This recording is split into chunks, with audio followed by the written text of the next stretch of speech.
mu gihe ugitegereje igisubizo cye cyiza fata inkoni ya Farawo mu gihe ugitegereje igisubizo cye cyiza igicu hagarara mu gihe ugitegereje igisubizo cyiza n'ikihutiruka igihe ugitegereje igisubizo cyiza n'igiparika mu bugumba tuza n'igiparika mu gutinda gushaka hamaho n'igiparika aho hantu uhatinde kandi unyurwa kubera ko hari igisubizo cye cyiza ategereje ndafashijwe ariko ahantu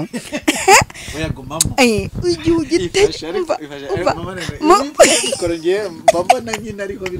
ubundi gahunda ni ugufata mikorofone muri iyi minsi tukavuga mu gisubizo cye cyiza kenyera wihanganira inkoni ya Farawo mu gihe ugitegereje igisubizo cye cyiza ihanganire amagambo no mu gihe ugitegereje igisubizo cye cyiza ihanganire na Mose akomeza azana ubutumwa wishaka undi kuko Imana nuwo yatumye aha naho harimo irindi somo rikomeye kuko hari igihe bazanye n'akavuyo nubwo ndimo nshaka kuvuga kunyurwa hari incakura kwa Farawo mw'Egiputa incakura niyo mpamvu bisaba reka ndeka guta umurongo wo kunyurwa niwo ndiho ako karakanyuzemo banuzi narimbarabuye birasaba ko abantu biga kunyurwa uretse n'abahanuzi ashyiremo intungamubiri z'amafi ashyiremo intungamubiri z'inyama ashyiremo intungamubiri z'imboga ashyira intungamubiri muri ibyo birayi kuko wiga kunyurwa hari umumama umwe twasenganye ukumva urashaka kugira nk'urwa runaka kandi urwa runaka rwatangiriye aho urwawe rwarururi bigenda biza gake gake aha rero nutiga kunyurwa ngo ugendane n'igihe cy'Imana urakora ibyaha umuntu udukurikiye ngusabye kwiga kunyurwa n'uriwe wa musore we nutiga kunyurwa urarenga repetition ujya kwiba reka nkushimire mu izina ry'umwami wacu Yesu Kristo niba ugeze kuri iyi channel ari bo bwa mbere ndagushima Imana y'amahoro iguhe umugisha kuba warakoze subscribe ariko se burase nivuguruje ngo kuba ugeze kuri iyi channel ari bo bwa mbere wumve ko abanyamakuru tujya twinyuragura niba ugeze kuri channel bwa mbere ukaba utarakora subscribe nyabuna byondaho ni hari ahantu handitse subscribe ho mu mutuku maze Evangeliste Mama Lionel rwose mujye mwibanira umunsi ku munsi noneho nabonye muri comment ariko bavuga yuko wabuze Mama Lionel amakuru ni meza ubu ndabonetse ubu ndaje Imana y'amahoro iguha umugisha kandi wakoze kutwakira kuri channel yawe murakoze cyane ndabakiriye mbishimiye cyane kandi twakire n'abantu badukurikiye n'inshuti zacu cyane abadukurikirana bakagerageza gukanda kuri subscribe no muri comment nkabonamo amagambo ambwira ngo ongera ikigabanye iki aba nabo ndabakiriye n'umuntu uhageze bwa mbere ageze ahantu heza yakumva atuje n'umuntu uhageze ababaye ageze ahantu azajya asekera n'umuntu uhageze atagira imiryango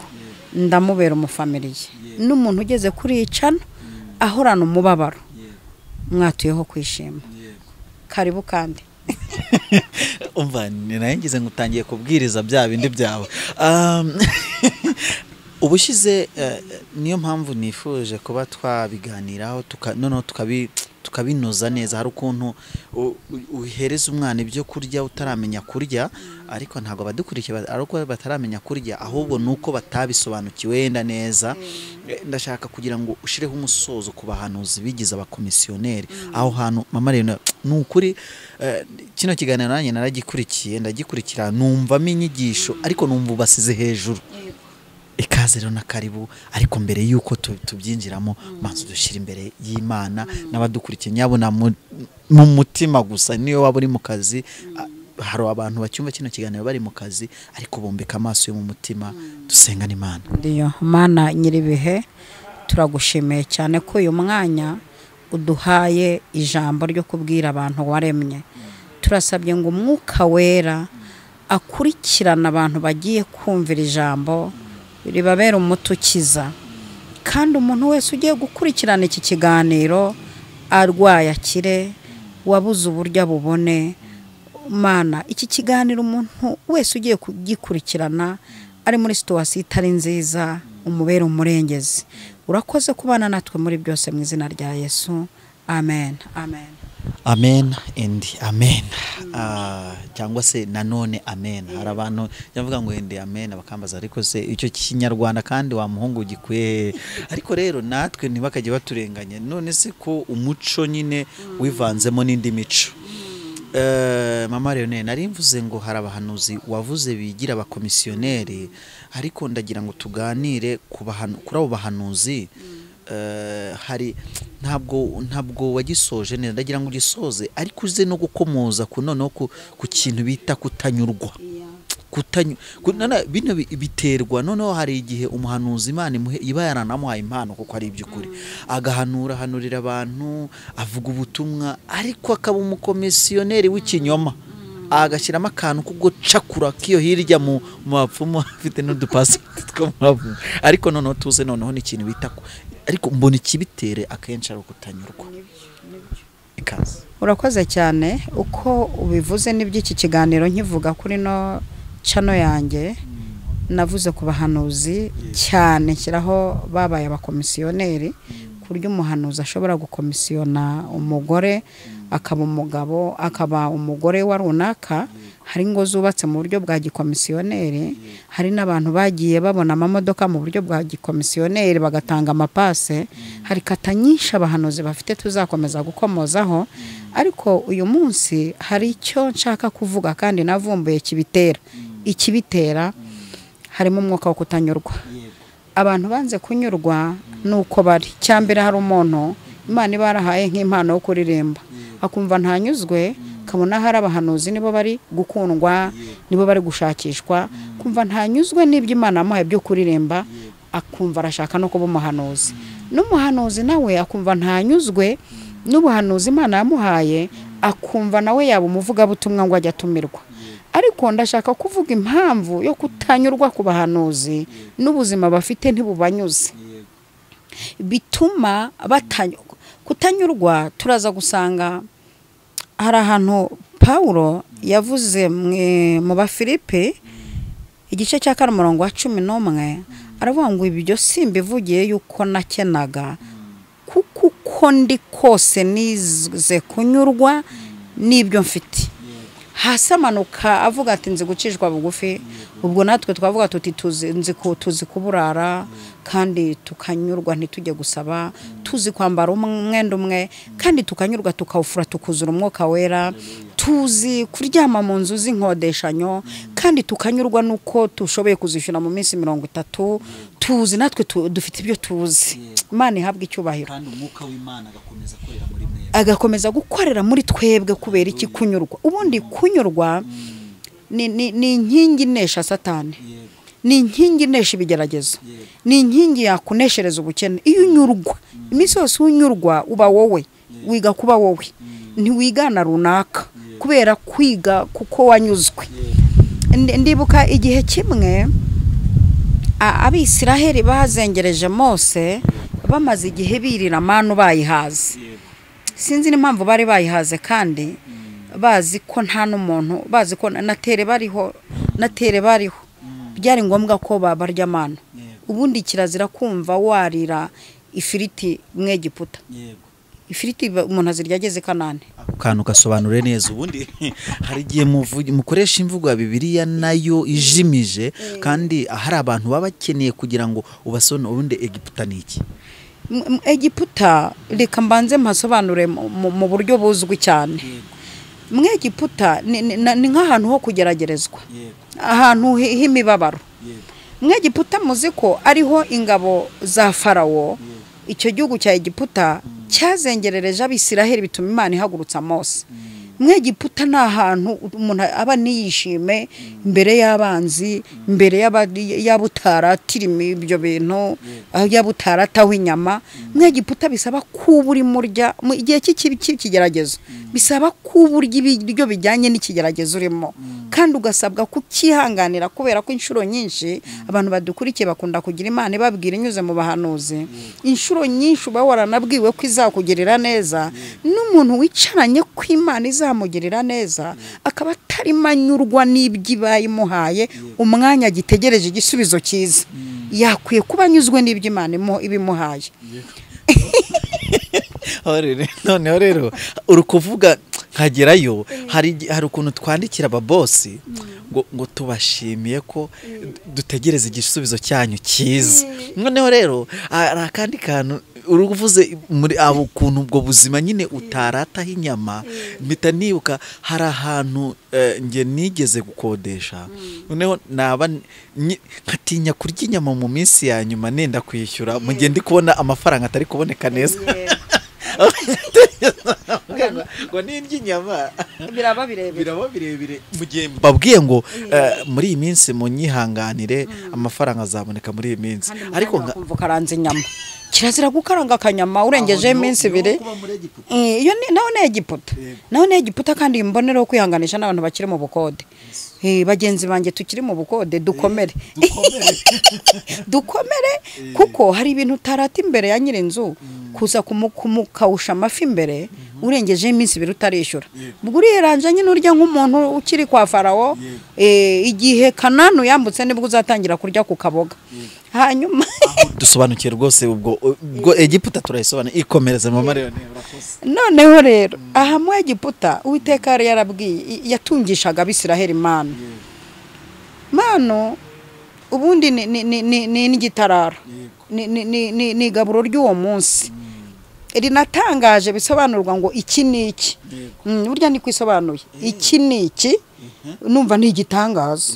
No kurya mu bitangaza, abantu barimo barya mano barya mu bitangaza, barya gaburo ritarara, mbega badafite stock. Kuko ni watunga stock kwa Farawo bucya gicu kigenda mukiruka. Ni ntabwo watunga stock kwa Farawo bucya igicu kigenda. Niyo mpamvu Iteka bahaga mano. None kanakubwira nakandi kantu ko kwa Farawo Mariyone naje nanjye kuvumbura. Kwa Farawo hari amatafari ubugomba kubumba kandi ukabuka kandi ku munsi ukuzuza umubare. Ongera ko hariho n'akantu kagakabyo k'ubugome ko hari igihe abadamu bikamaga amashereka kugira ngo babone uko babumba amatafari, kandi aho ngaho Uwiteka akabategeka kunyurwa mu gihe bategereje igisubizo cye cyiza. Mu gihe ugitegereje igisubizo cye cyiza, fata inkoni ya Farawo. Mu gihe ugitegereje igisubizo cye cyiza, igicu hagarara. Mu gihe ugitegereje igisubizo cyiza n'icihutiruka. Igihe ugitegereje igisubizo cyiza n'igiparika mu bugumba tuza, n'igiparika mu gutinda gushaka hamaho, n'igiparika aho hantu uhatinde kandi unyurwa kubera ko hari igisubizo cye cyiza ategereje. Ndafashijwe ariko ahantu igihe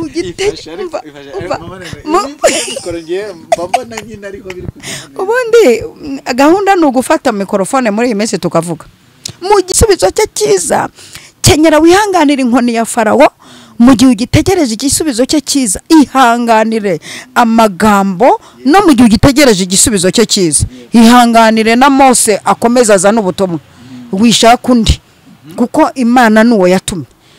Aha naho harimo irindi somo rikomeye kuko hari igihe bazanye n'akavuyo, nubwo ndimo nshaka kunyurwa bigeze kuzana akavuyo ngo barashaka ko Imana izagize ubwayi kabibwirira, kandi bisaba ko mu gihe ugitegereje igisubizo cy'Imana gumana umuyoboro w'umuhanuzi witwa Mose mu gihe ugitegereje igisubizo cye.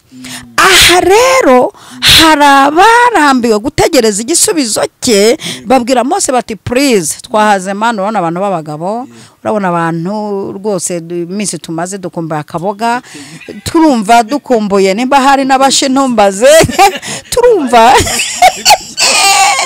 akarere kabura abashi bubahwe kandi aho barinda bakunda bazi gushaka amafaranga.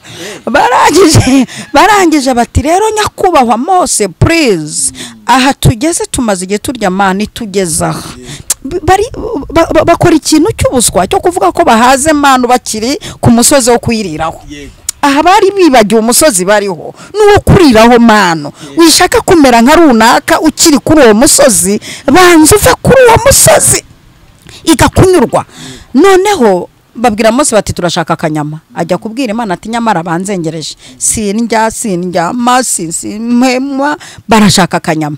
Uwiteka ati Imana kubabwire ko nkazanye ngo yohereza icyitwa inuma zinturumbutse ngo bararya inyama ngo umizi yanyuma ikamuca muzura agapfa.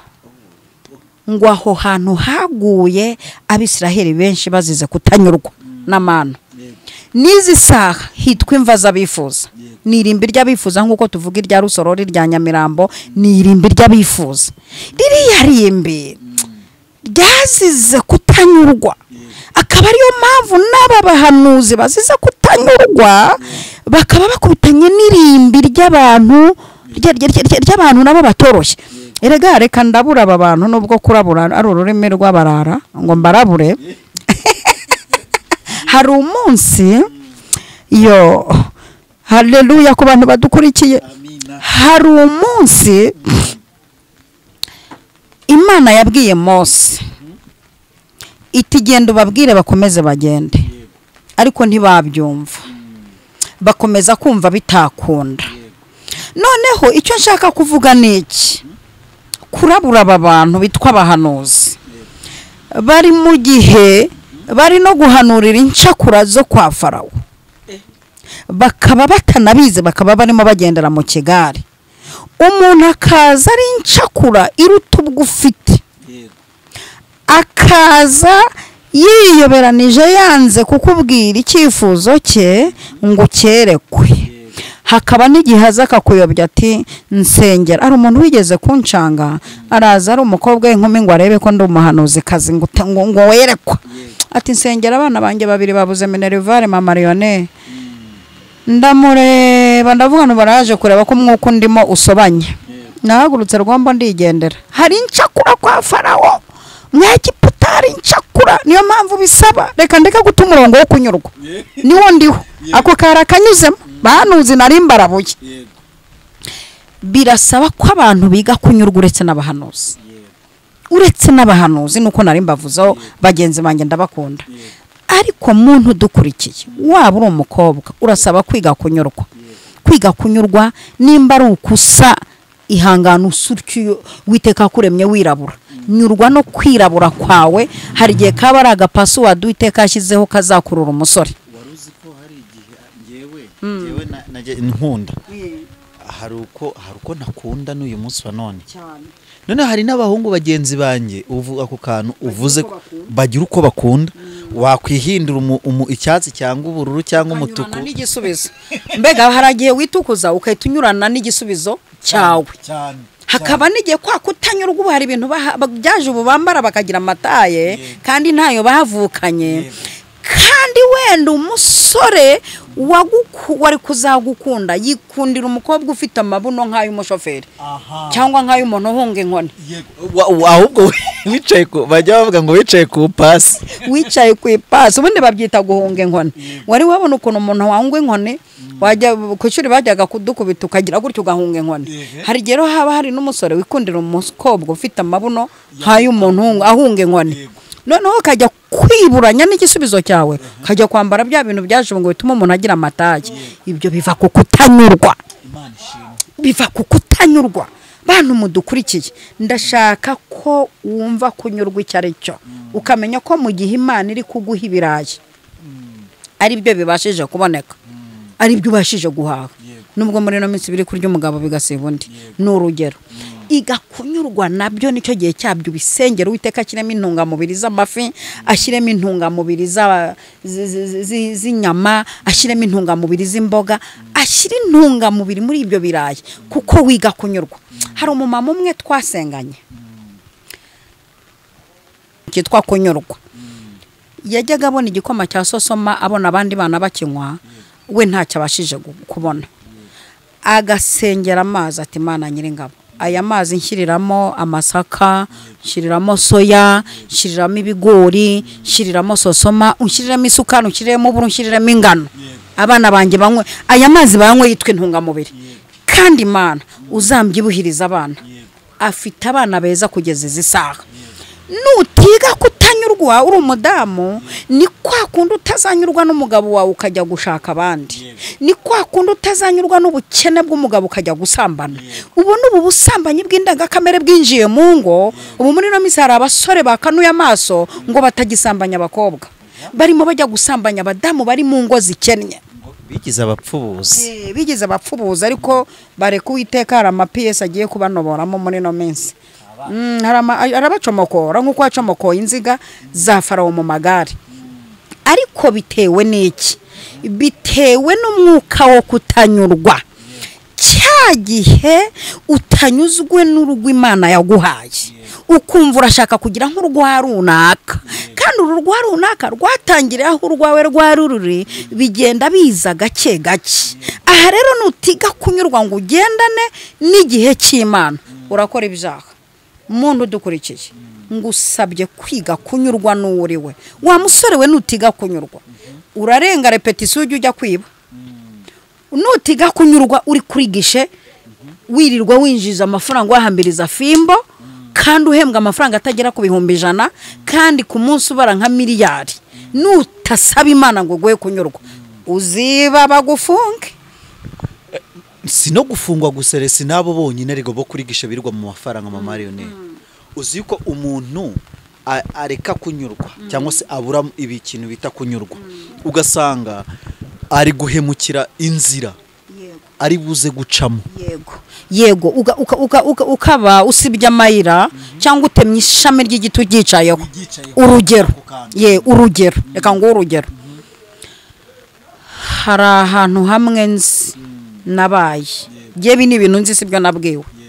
Hari ubwoko bw'amazi twakoreshaga atarawasake, abakozi bayakoramo yajyaga agira igihabura nk'itiga pfira rugorereye, bakaza kutubwira ngo tubaha agafanta babikore. Urumva hirya y'umushahara barashaka agafanta k'abakiriya, twanze kubikora barabireka, kampani irahomba. Ubwo se barungutse, baranabirukanya. Ahubwo nanjye hari akandi kantu nzi rero mama, ngewe uko tuntu turi kuba twinshi ariko umva ngewe akonzi noneho nanjye mpagazeho gutya nuko hari igihe wa muhanuzi wabwiye Dawidi ngo hari agatama kanjye ngo kumukene bariye. Ngewe nzi umuntu yari umugabo yafashaga abana akabaha buri kimwe cyose, noneho baragenda bumva yuko noneho ibyo uwo mugabo ari kubaka baramukoreraga akarenga akanabaha, akabitaho buri kimwe cyose. Noneho bana uwo mugabo yafashaga baza kurangira bashaka, noneho baravuga bati noneho reka tumugambanire tumufungishe uyu mugabo dusigare mu bye. Ariko bo ntago bari bazi ibanga uwo mugabo ahagazeho.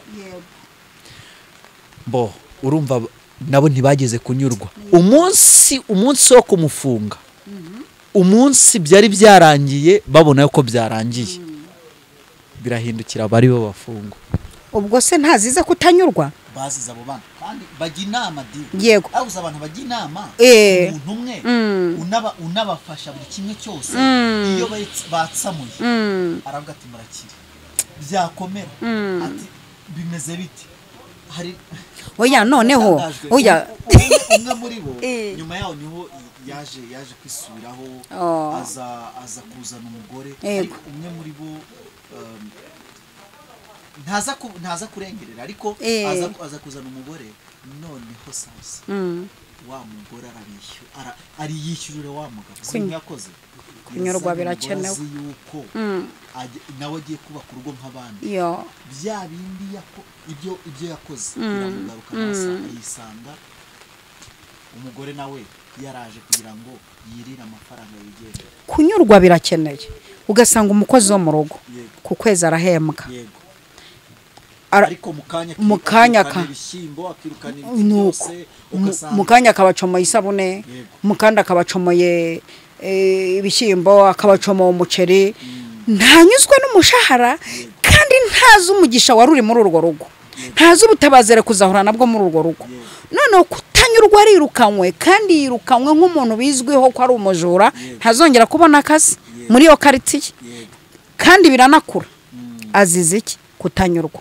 Mama Lionel ndagira ngo kubera ko ikiganiro ntago dushaka ko kigira iminota myinshi cyane kubera abadukurikirane bakunda n'iminota itarenze 30 n'igihe kirahenze reka twigirire ku kantu ari gusorezaho inama wagira abantu batanyurwa akira uhita ubanguranya n'isengesho. Nukuri igiyewe inama ngira umuntu utanyurwa niyihutire kunyurwa birihutirwa ibi bintu birihutirwa abantu nibige kunyurwa igakunyurwa n'ibyo ufite igakunyurwa n'amaboko yawe ibyo azanye igakunyurwa n'umugabo ibyo azanye igakunyurwa n'ababyeyi ibyo bazanye. Nsoza imbagira inama ndi buvuge no kubana bavuka mu bakene mu rugo rukennye kakantu sinagasiga nubwo iminota igiye ariko ndagasorezaho. Hari abana bavuka mu ngo zikennye barangiza nibihanganira ubukene bw'ababyeyi babo kandi nta kintu babacuze bakiga imico kujya kwiba kwidoroga bakiga imico kujya gusambana ngo babone icyo bashaka.